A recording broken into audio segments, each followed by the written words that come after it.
दोस्तों, एक बार की बात है, एक धनी व्यक्ति एक बौद्ध भिक्षु के पास जाता है और कहता है, मुनिवर, मैं अपनी नींद से बहुत परेशान हूँ। बहुत कोशिश करने के बाद भी मुझे देर रात तक नींद नहीं आती और रात को सोने से पहले सभी दुनिया भर के विचार मेरे मन में दौड़ते रहते हैं और सो भी जाता हूँ तो रात भर करवटें बदलता रहता हूँ और जब मैं सुबह उठता हूँ तो मुझे अच्छा नहीं लगता। मैं थका हुआ और बेचैन महसूस करता हूँ। कृपा कर आप मेरी इस समस्या का कोई समाधान बताएं। बौद्ध भिक्षु ने कहा, इससे पहले कि मैं आपको आपकी समस्या का समाधान बताऊं, मैं आपको गौतम बुद्ध की गहरी नींद के रहस्य के बारे में एक छोटी सी कहानी बताना चाहता हूं। उस व्यक्ति ने कहा, जैसी आपकी इच्छा मुनिवर। बौद्ध भिक्षु कहने लगे, तथागत गौतम बुद्ध जब सोते थे तो रात भर उसी अवस्था में रहते थे, कभी करवट नहीं बदलते थे। रात को जिस अवस्था में सोते थे सुबह तक उसी अवस्था में रहते थे। गौतम बुद्ध के एक शिष्य आनंद थे जो अक्सर उनके पास सोते थे। आनंद को यह बात बहुत खल रही थी कि जब भी रात में आनंद की आंखें खुलती तो गौतम बुद्ध उसी भौतिक अवस्था में पूरी रात कैसे गुजार सकते थे।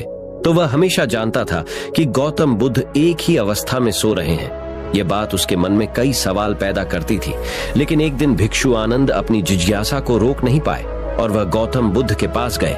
आधी रात को उन्होंने गौतम बुद्ध को जगाया, उन्हें नींद से उठाकर बोला, तथागत मुझे क्षमा करें। मुझे पता है कि यह आपसे प्रश्न पूछने का सही समय नहीं है, क्योंकि आप दिन भर चलते रहते हैं और लोगों को धर्म का ज्ञान देते हैं और उनकी समस्याओं का समाधान करते हैं। लेकिन मेरी जिज्ञासा इतनी बढ़ गई है कि मैं सुबह तक का इंतजार नहीं कर सकता। इसलिए कृपया मेरे प्रश्न का उत्तर दें और मेरी जिज्ञासा को शांत करें। भिक्षु आनंद ने आगे कहा, मैं पिछले 20 वर्षों से आपके साथ हूं और मैं देख रहा हूं कि आप पूरी रात एक ही अवस्था में बिताते हैं। आप जरा भी नहीं हिलते। तो क्या आप वास्तव में सोते हैं या आप सोते ही नहीं? गौतम बुद्ध ने आनंद की ओर देखकर मुस्कुराते हुए कहा, मैंने अपने लिए सोने की सही मुद्रा खोज ली है। अब मुझे सोते समय हिलने डुलने की आवश्यकता नहीं है। मैं नींद में भी जागता रहता हूँ। तब तक मेरा शरीर सोता है, पर मैं जागता रहता हूँ। सवाल ये नहीं है कि शरीर नींद की अवस्था में चलता है या नहीं। शरीर स्थिर अवस्था में क्यों नहीं रह सकता? वास्तविक कारण मन है। मन ही है जो शांत और स्थिर नहीं रह पाता, और यही कारण है कि हम नींद की अवस्था में भी अपने शरीर को हिलाते रहते हैं। लेकिन मैं इन सब बातों से परे आ गया हूं। अब मुझ में मन जैसा कुछ नहीं बचा। जब मैं सो जाता हूं तो मेरा शरीर मुर्दे जैसा हो जाता है। मन जैसा कुछ रहता ही नहीं। आनंद, क्या आपने कभी किसी मृत शरीर को अपनी अवस्था बदलते हुए देखा है? गहरी नींद की अवस्था में भी यह सारा काम हमारा मन ही करता है। एक बार मन स्थिर हो जाए, मन शांत हो जाए, तो आपका शरीर गहराई में चला जाएगा। सो जाओ, लेकिन तुम भीतर से जाग जाओगे। भीतर से तुम सब कुछ अनुभव कर पाओगे। सोने के बाद भी अपनी जागरूकता एक छोटे से जलते हुए दीपक की तरह निरंतर प्रज्वलित होगा। कहानी समाप्त करने के बाद बौद्ध भिक्षु ने अमीर आदमी से कहा, एक प्रबुद्ध व्यक्ति न केवल अपने शरीर को पूरी जागरूकता के साथ देखता है, बल्कि वह अपने मन को भी पूरी जागरूकता के साथ देखता रहता है। एक प्रबुद्ध व्यक्ति की तरह नींद नहीं आती है। सामान्य व्यक्ति जब सोता है तो बेहोश हो जाता है। उन्हें अपने आसपास के बारे में पता नहीं चल पाता, इसलिए वह अपने सपने भी नहीं चुन पाते। लेकिन जब एक बुद्ध व्यक्ति सोता है तो वह जागता है। जैसे सुबह उसकी आंखें खुली होती हैं, वैसे ही एक बुद्ध भी एक व्यक्ति की तरह नींद में होता है। इसीलिए कहा जाता है कि एक बुद्ध व्यक्ति कभी नहीं सोता है। जब एक आम आदमी सो जाता है तो वह नहीं जानता कि वह कब सो जाता है। लेकिन अगर आप जागने और सोने के बीच के उस छोटे से क्षण में जागते रह सकते हैं, जब हम सोने के बहुत करीब होते हैं, तो कुछ आश्चर्यजनक होगा जो आपको जागरूकता के करीब ले जाएगा। यह सुनकर उस व्यक्ति ने कहा, मुनिवर आशी, मुझे इतनी गहरी आध्यात्मिकता की बातें समझ में नहीं आती। कृपया मुझे आसान शब्दों में समझाए कि मुझे गहरी नींद आसानी से क्यों नहीं आती। बौद्ध भिक्षु ने कहा, गहरी नींद न आने के मुख्य 5 कारण हैं। देर रात तक जागने और आसानी से नींद न आने के। सबसे पहला कारण है बिस्तर पर सोने के अलावा अन्य काम करना। जैसे कई लोगों की आदत होती है कि वे बिस्तर पर ही खाना खाते हैं, बिस्तर पर बैठकर पढ़ाई करते हैं, और ऐसे कई काम वे अपने बेडरूम में ही करते हैं। शयन कक्ष का अर्थ सोने का स्थान होता है, लेकिन लोग इसका प्रयोग अन्य कार्यों के लिए भी करते हैं, जिससे हमारे मस्तिष्क में शयन कक्ष का कोई निश्चित अर्थ नहीं होता है। इसलिए जब हम बिस्तर पर सोने जाते हैं तो हमारा मन पूरी तरह से स्वीकार नहीं करता है कि अब हमें सोना है, क्योंकि तुमने एक ही जगह पर दूसरे काम करने की आदत बना ली होती है। दोस्तों, अगर हम आजकल की बात करें, आज के समय की बात करें, तो हम भी बिस्तर पर लेटकर फोन पर बात करते हैं। ऑफिस का काम बिस्तर पर बैठकर ही करते हैं, फिर चाहे वह मूवी देखना हो, खाना खाना हो, गेम खेलना हो या गपशप करना हो। आजकल लोग अपना ज्यादातर समय बिस्तर पर लेटे हुए बिताते हैं, जिसकी वजह से बिस्तर अब हमारे दिमाग में सिर्फ सोने की जगह नहीं रह गया है। और ये एक बड़ा कारण है कि जब हम बिस्तर पर जाते हैं तो घंटों तक नहीं सोते हैं। बौद्ध भिक्षु ने आगे कहा, बौद्ध आश्रमों में एक भिक्षु सुबह उठते ही अपना बिस्तर छोड़ देता है और फिर रात के समय ही वापस बिस्तर पर जाता है, जिससे उसके मस्तिष्क को पता चल जाता है कि बिस्तर पर जाने का मतलब है गहन निद्रा के अंदर चले जान, अच्छी और चैन की नींद न लेने का। एक और कारण है सोने का एक निश्चित समय न होना। बौद्ध भिक्षु ने कहा, यदि आप सुबह जल्दी उठना चाहते हैं और पूरी नींद के साथ सोना चाहते हैं तो आपको रात को जल्दी और एक निश्चित समय पर सोने की आदत डालनी होगी। बौद्ध आश्रमों में रहने वाले भिक्षु हमेशा प्रकाश लेते हैं और सोने से कुछ घंटे पहले निश्चित समय पर आसानी से पचने वाला भोजन करें और प्रतिदिन निश्चित समय पर सो जाएं। इस तरह वे एक निश्चित दिनचर्या का पालन करते हैं। दोस्तों, अगर हम आज के लाइफस्टाइल की बात करें तो ज्यादातर लोगों का न तो सोने और न ही उठने का एक निश्चित समय होता है और न ही वे इस बात का ध्यान रखते हैं कि रात का खाना हल्का और जरूरत से थोड़ा कम हो, बल्कि उनका मुख्य भोजन वही होता है। केवल रात में ही नहीं, वीकेंड पर ये देर रात तक जागते रहते हैं क्योंकि अगले दिन कोई काम नहीं होता है। अगर ये रात में मूवी देखने लगे तो रात का समय कितना ही क्यों ना हो, मूवी पूरी करके ही सोते हैं। समय और जीवन के बीच कोई सामंजस्य और नियंत्रण नहीं है। और फिर यही वो लोग होते हैं जो अगले दिन अधूरी नींद के साथ जागते हैं और दिन भर बेचैनी और थकान महसूस करते हैं। यौगिक संस्कृति में नींद को एक चमत्कारी दुनिया कहा गया है। अगर आप नींद को समझ लें तो आप नींद में अपने अंदर बहुत कुछ पैदा कर सकते हैं, और अगर आप नहीं समझते हैं तो आप इसे खराब भी कर देते हैं। बौद्ध भिक्षु ने आगे कहा, गहरी नींद न आने और सुबह उठने पर अच्छा महसूस न करने का। तीसरा कारण, सोने से पहले नकारात्मक चीजों के बारे में सोचना है। जिस तरह के विचारों के बारे में सोचते हुए आप सोते हैं, जब आप सुबह में अपनी आंखों को खोलते हैं, ये आपके दिमाग में आने वाले पहले विचार है। इसलिए जब आप नकारात्मक विचारों के साथ सोते हैं तो आप सुबह उन्हीं के साथ उठते हैं। बिस्तर पर लेटे जब हम सोने ही वाले होते हैं तब हमारा अचेतन मन सबसे अधिक सक्रिय होता है, और इस समय हम अपने अंदर जो विचार पैदा कर रहे होते हैं, हमारा अचेतन मन सीधे उन विचारों को स्वीकार करता है और उन्हें वास्तविकता में लाने की कोशिश करता है। हमारा अचेतन मन नहीं कर सकता। अच्छे और बुरे विचारों के बीच का अंतर ये हमें खुद करना पड़ता है। मन नहीं जानता कि हमारे लिए क्या अच्छा है और क्या बुरा। यह प्राप्त सूचनाओं पर ही काम करना शुरू कर देता है।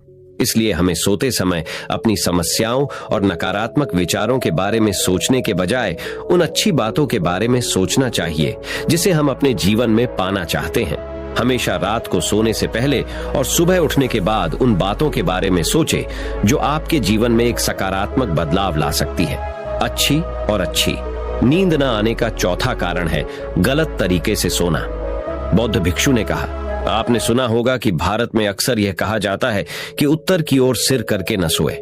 ऐसा इसलिए है क्योंकि जब हम उत्तर की ओर सिर करके सोते हैं तो पृथ्वी के चुंबकीय खिंचाव के कारण हमारे शरीर का बहुत सारा खून दिमाग की तरफ जाने की कोशिश करता है और दिमाग में पाई जाने वाली नसें बहुत पतली हो जाती हैं। इनके फटने का खतरा बढ़ जाता है और अगर इंसान ज्यादा बूढ़ा और कमजोर है तो उसकी इससे मौत भी हो सकती है। लेकिन आमतौर पर जो लोग उत्तर की ओर सिर करके सोते हैं वे सुबह उठते ही सिर में तनाव महसूस करते हैं, पर उन्होंने अपना पूरा समय व्यतीत कर दिया होता है रात में बेचैन होना या करवट बदलना। दूसरी गलती जो लोग सोने की पोजीशन में करते हैं वह यह है कि वे किसी भी तरह से सो जाते हैं। उन्हें इस बात से कोई फर्क नहीं पड़ता कि उनकी रीढ़ की हड्डी सीधी है या नहीं। लोग अक्सर अपने पेट या जो कुछ भी पोजीशन हो उसमें ही सोते हैं, जबकि हमें कोशिश करनी चाहिए कि या तो हम सीधे सोएं या फिर बाईं ओर करवट लेकर सोएं। इससे शरीर के अंगों पर अतिरिक्त दबाव नहीं पड़ता है। सोते समय बहुत मोटे गद्दे का उपयोग न करें क्योंकि यह आपकी रीढ़ को मोड़ देता है। और गहरी नींद में बाधा डालता है। साथ ही ज्यादा मोटे तकिए का इस्तेमाल न करें, क्योंकि इससे आपकी गर्दन ज्यादा मुड़ जाती है और आपका शरीर तनाव महसूस करता है और इससे आपकी गहरी नींद में बाधा आती है। देर रात तक नींद न आने और रात भर नींद में बेचैनी का 5वां कारण है खाद्य पदार्थों का अधिक मात्रा में सेवन और उनका देर से पचना। अगर आप रात को भरपेट और अधिक तैलीय पदार्थों का सेवन करते हैं तो यह हमारी नींद में भी खलल डालता है, क्योंकि इन पदार्थों को पचाने में काफी समय और ऊर्जा लगती है। इसलिए अगर आप ऐसे पदार्थों का सेवन करते हैं तो सोने से करीब 3-4 घंटे पहले इन्हें खाने की कोशिश करें।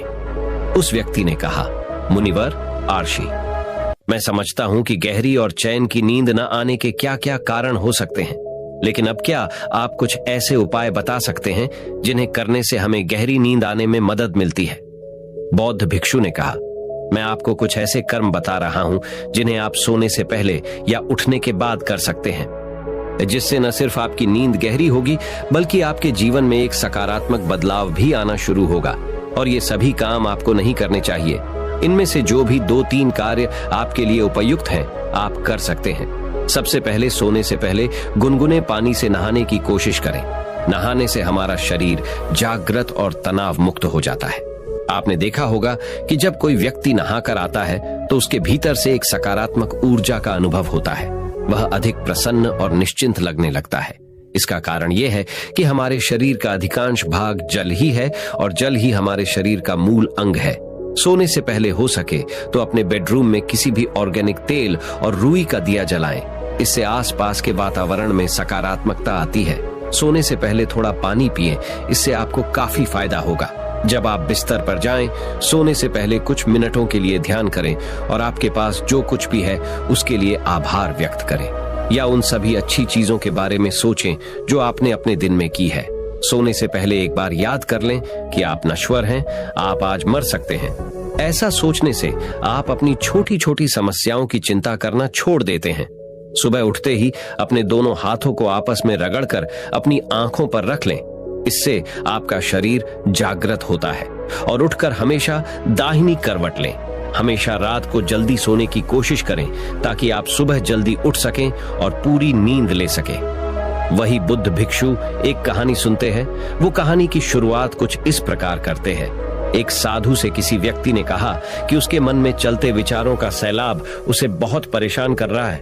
उस साधु ने उसकी तकलीफ दूर करने के लिए अपने एक मित्र साधु के पास भेजा और उससे कहा कि जाओ और उसकी दिनचर्या को ध्यान से देखो, वो तुम्हें जीने का सही तरीका बताएंगे। वह व्यक्ति गया। जिस साधु के पास उसे भेजा गया था वह धर्मशाला में रखवाला था। उसने वहां जाकर कुछ दिन तक उसकी दिनचर्या देखी, लेकिन उसे उसमें कोई खास बात दिखाई नहीं पड़ी जिससे कुछ सीखा जा सके। वह साधु एक सामान्य और साधारण व्यक्ति था।